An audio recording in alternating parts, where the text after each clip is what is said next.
Bonjour, je suis Sandrine Piché de Cheer Technique et vous êtes? Bonjour, moi c'est Patricia Roy, nutritionniste du sport chez Sportivore, donc une entreprise en nutrition du sport. OK.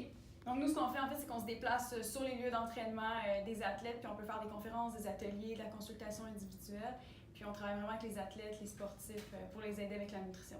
Ah, super. Nous, on est avec vous aujourd'hui pour démystifier les mythes et réalités de la nutrition dans le sport. On a 5 questions à vous poser. Donc, notre première question, les boissons de type G2 peuvent remplacer la boisson de type Gatorade durant un entraînement? Vrai ou faux? Bonne question. Mythe Ça, ou réalité? je voudrais que c'est un mythe. OK. J'ai ici apporté un Gatorade et un G2.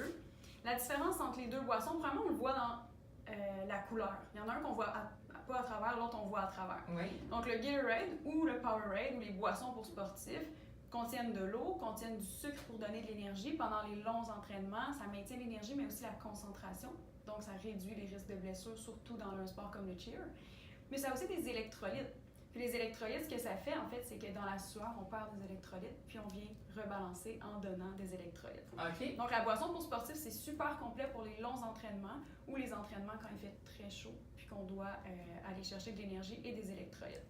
Le G2, la différence, c'est que c'est seulement de l'eau et des électrolytes. Donc on n'aura pas l'énergie pour la concentration, puis pour l'énergie, en fait, pendant tout l'entraînement. C'est pas un mauvais produit. Par contre, si on s'entraîne plus qu'une heure et demie, on ira plus avec la boisson pour sportifs. Ça va me donner plus d'énergie. OK, super. Puis, les meilleures collations à prendre avant un entraînement sont des noix. Bonne question. Ça aussi, c'est un mythe. OK. Donc, les noix ou les amandes, c'est des aliments qui sont super riches en gras. Donc, il y a un petit peu de protéines, beaucoup de gras. Mais ça, ce que ça fait, c'est que ça prend beaucoup de temps à digérer. C'est pas ce qu'on a besoin avant un entraînement. Avant un entraînement, on veut de l'énergie. Donc, on va aller chercher des fruits, des barres de céréales, les petites barres de fruits, les fruits séchés, les compotes de fruits, tous des aliments qui se traînent bien dans un sac de sport, qui se digèrent rapidement, qui vont donner de l'énergie. Super. Nous devons manger des protéines pour créer nos muscles. Mythe ou réalité? Je vous dirais que c'est une réalité, mais c'est pas la seule raison pour laquelle on veut manger des protéines. Donc oui, les aliments riches en protéines. Quand on parle d'aliments riches en protéines, on a du poitrine de poulet, exemple, de la viande, du thon, du yogourt grec, le lait, boisson de soya.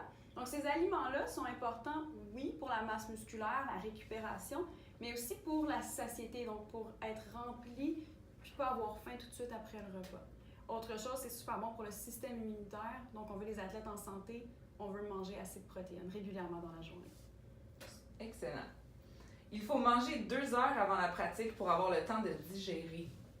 Ça, c'est ni un mythe ni une réalité, c'est que ça dépend de chaque athlète. Chaque athlète est différent. Par contre, si c'est 2 heures avant, habituellement, on va aller plus avec un petit repas. Par contre, si c'est 30 minutes avant, là, on va aller plus avec une collation rapide, comme un fruit avec une texture plus molle. Donc, on regarde combien de temps on a avant l'entraînement. On regarde aussi la tolérance individuelle, puis là, on peut choisir la collation qui va être la plus idéale pour l'athlète. Très intéressant. Qu'est-ce qu'un athlète de cheer devrait savoir en nutrition? Bon, plusieurs choses. Première chose, je vous dirais qu'il ne faut jamais oublier que la base de la nutrition, c'est le quotidien. Donc, il faut s'assurer de bien manger au quotidien. Nos repas, nos collations sont tous importants. Pas seulement les repas et collations avant et après les entraînements. Donc, tous nos repas sont importants, puis vont avoir un impact sur notre performance aussi. Donc, on mange le mieux possible la majorité du temps, puis aussi avant, pendant et après nos entraînements. L'autre chose super importante, il n'y a aucun aliment qui est à éviter.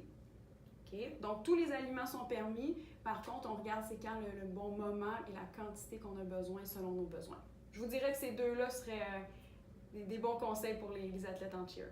OK, super. Merci beaucoup. Ça me fait plaisir. Moi aussi.